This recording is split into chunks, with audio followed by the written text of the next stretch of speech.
एक गांव में पुट्ठा नाम का एक आलसी गुस्सैल व्यक्ति रहता था। वैसे तो वो एक मजदूर था, लेकिन सिर्फ नाम का। पुट्ठा की पत्नी शर्मीली दूसरों के खेतों में काम करके घर का गुजारा चलाती थी। जून का महीना था।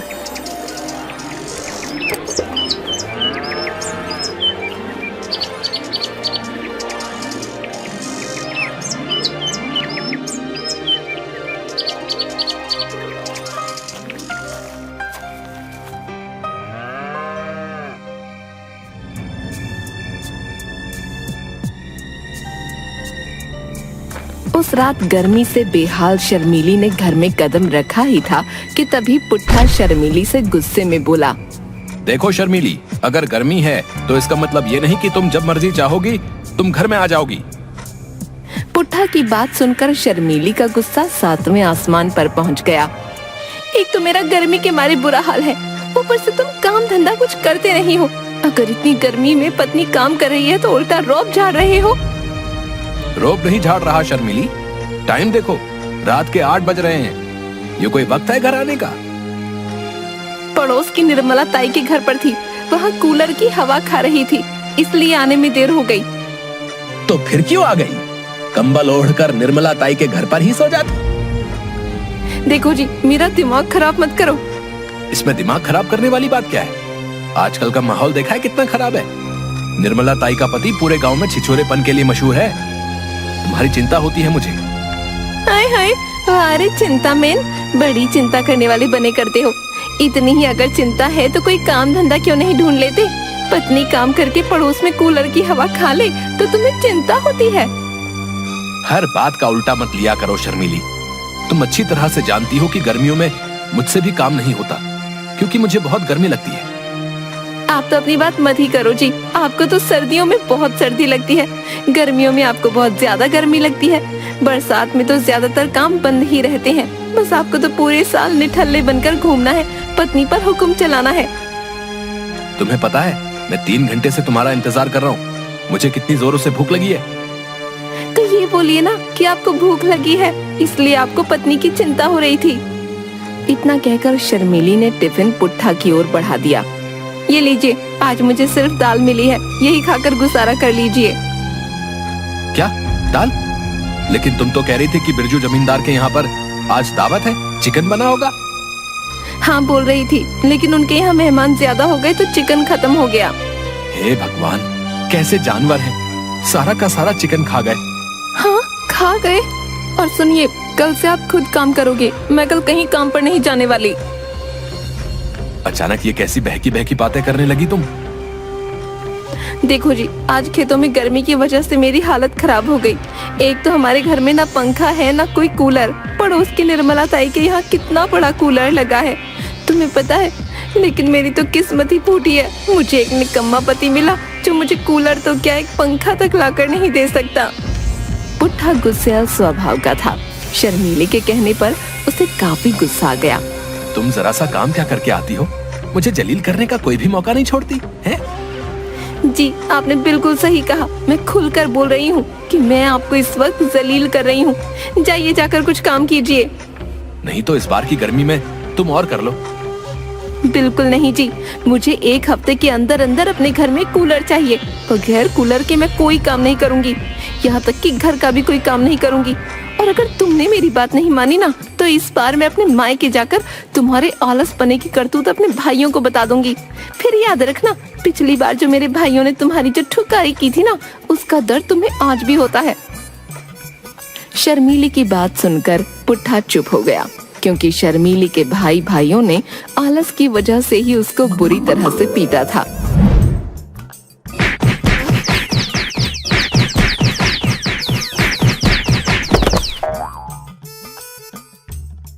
पुट्ठा रात भर सोचता रहा कि कूलर का इंतजाम कहाँ से होगा।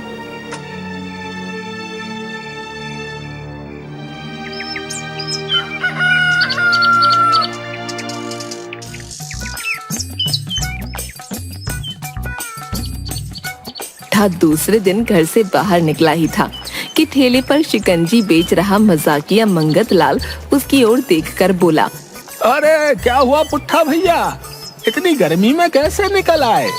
तुमसे मतलब, अपने काम से काम रखो। हैं? अरे पुट्ठा भैया, तुम्हारी चिंता हो रही है इसलिए बोल रहे हैं। कहीं ऐसा ना हो सूरज की किरणों से तुम बेहोश हो जाओ। अगर तुम्हें कुछ हो गया तो भरी जवानी में भाभी का क्या होगा? उनका ख्याल कौन रखेगा? भाभी वैसे भी कितनी सुंदर हैं।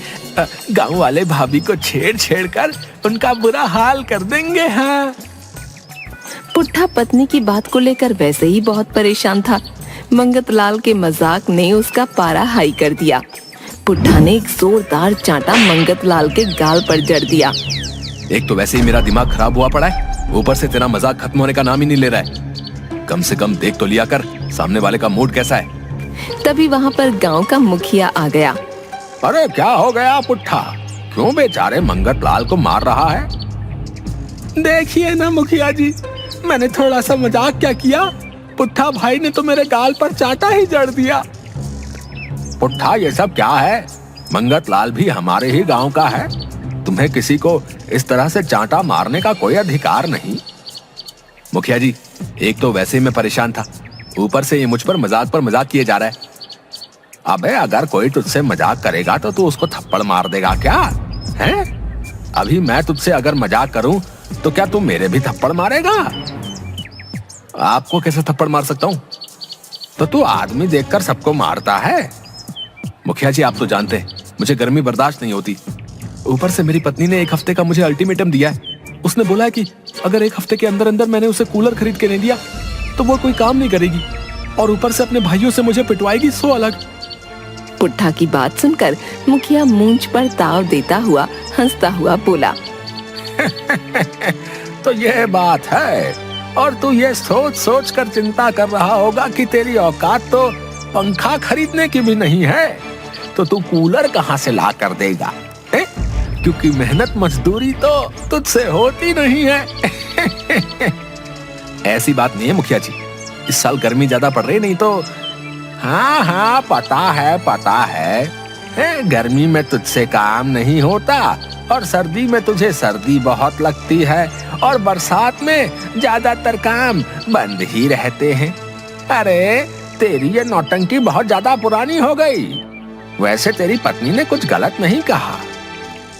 आप तो गांव के मुखिया हैं, मेरी मदद करने के बजाय आप उल्टा मेरी पत्नी की तरफदारी कर रहे हैं। देख पुट्ठा, मैं अच्छी तरह से जानता हूँ कि तू कोई काम धंधा तो कर नहीं सकता। आधे घंटे अगर तू धूप में काम करेगा तो तुझे बेहोश होने से कोई नहीं बचा सकता। हाँ, तू सिर्फ एक काम कर सकता है, दूसरों को मूर्ख बनाने का है, जैसा कि तू हम सबको और अपनी पत्नी को मूर्ख बनाता रहता है। इतना कहकर मुखिया वहाँ से हंसता हुआ चला गया।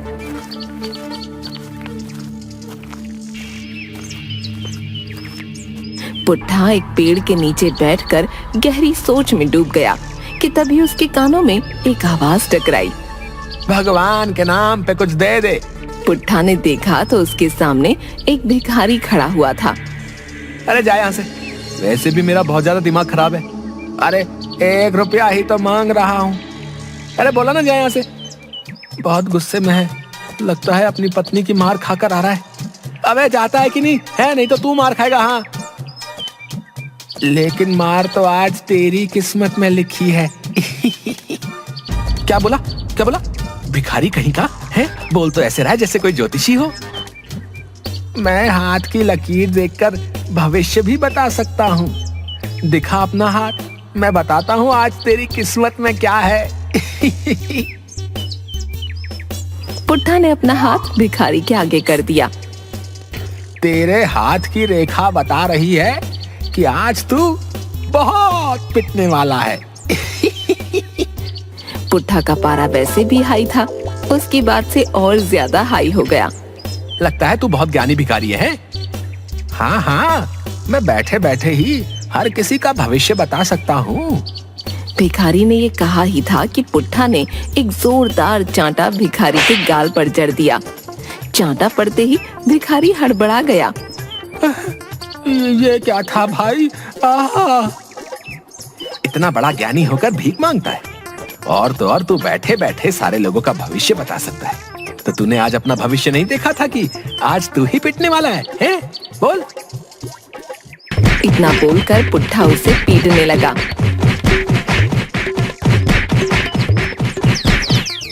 भिखारी पुट्ठा के पैरों पर गिर गया।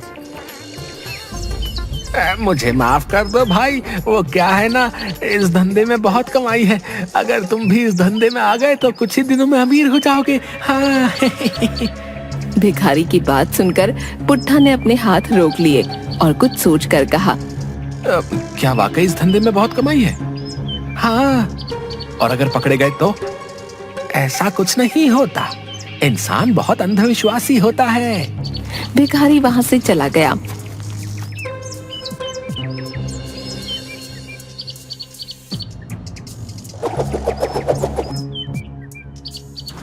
पुट्ठा एक भिखारी का भेष बनाकर दूसरे गांव पहुंच गया। तभी पुट्ठा की निगाह एक अच्छे मकान पर चली गई। उस मकान के बाहर एक बड़ा सा कूलर लगा हुआ था। पुट्ठा तुरंत उस मकान के दरवाजे पर पहुंच गया। भगवान के नाम पर कुछ दे दे बाबा को।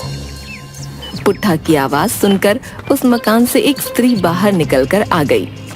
आपको इससे पहले मैंने कभी नहीं देखा, लगता है नए नए भिखारी हुए हो। मूर्ख स्त्री, हम कोई मामूली भिखारी नहीं।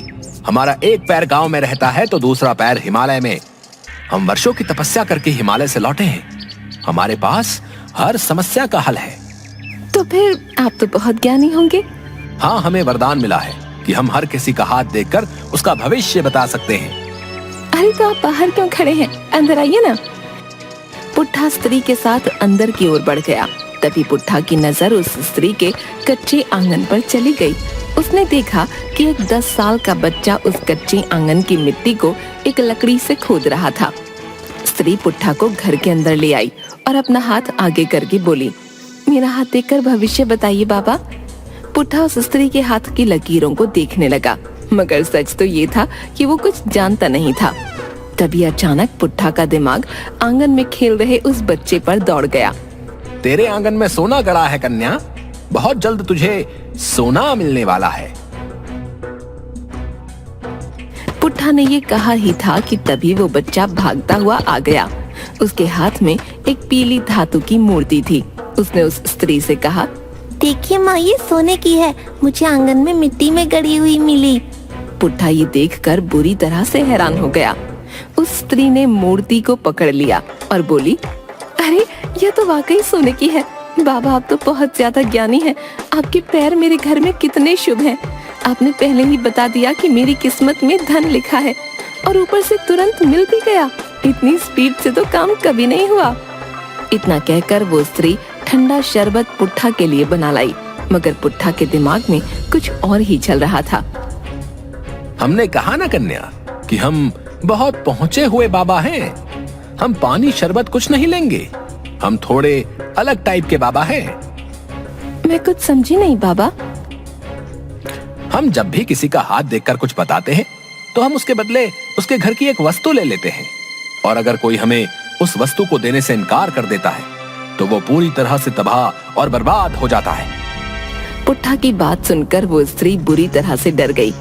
बोलिए बाबा, आपको क्या चाहिए? हमें बस तुम्हारा ये कूलर चाहिए ताकि हम इस कूलर को गरीबों में दान कर सके। उस स्त्री ने खुशी से पुट्ठा को कूलर दे दिया। पुट्ठा कूलर को ठेले में लगवाकर अपने घर ले गया। कूलर देखकर पुट्ठा की बीवी बहुत ज्यादा खुश हो गई। उसने तुरंत कूलर स्टार्ट कर लिया और कूलर के सामने बैठकर ठंडी हवा खाती हुई बोली, कहीं मैं कोई सपना तो नहीं देख रही ना? पुट्ठा, ये सपना नहीं है प्रिय, सच है ना? ठंडी ठंडी हवा में कितना आनंद आ रहा है।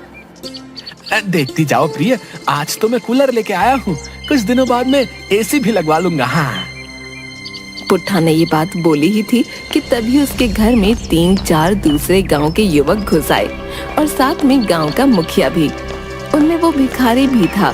तभी उन युवकों में एक युवक पुट्ठा की ओर देखकर बोला, हम उस स्त्री के देवर हैं जिनके घर पर तू ठगी करके आया है। नकली भिखारी जो सोने की मूर्ति बच्चे को मिली थी। जब हम उस सोने की मूर्ति को सुनार के यहाँ पर ले गए तो उसने बताया कि वो दरअसल पीतल की है। और उस पर सोने का पानी चढ़ा हुआ था। वो तो भला हो इस भिखारी का जिसने हमें तेरे बारे में सब कुछ बता दिया। क्या तो ये कूलर तुम लोगों को धोखा देकर लाए हो? हाँ शर्मीली, मैंने इस मूर्ख से ये क्या कह दिया कि तुझे मूर्ख बनाना आता है, कि उस बात को गंभीरता से ले गया। तभी एक युवक गुस्से से बोला। देखते क्या हो, मारो इसको। सारे के सारे युवक पुट्ठा को पीटने लगे।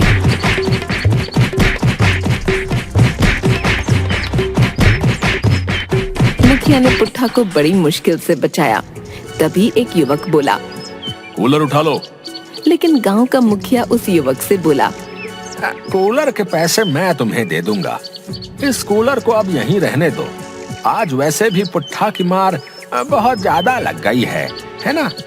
मुखिया पुट्ठा की ओर देखकर बोला, आज तुम्हारी किस्मत में मार खाकर कूलर की हवा खाना लिखा था। जाओ, ये कूलर आज से तुम्हारा हुआ। इतना कहकर मुखिया और वो सब वहाँ से चले गए। लेकिन पुट्ठा के घर में कूलर लग गया था।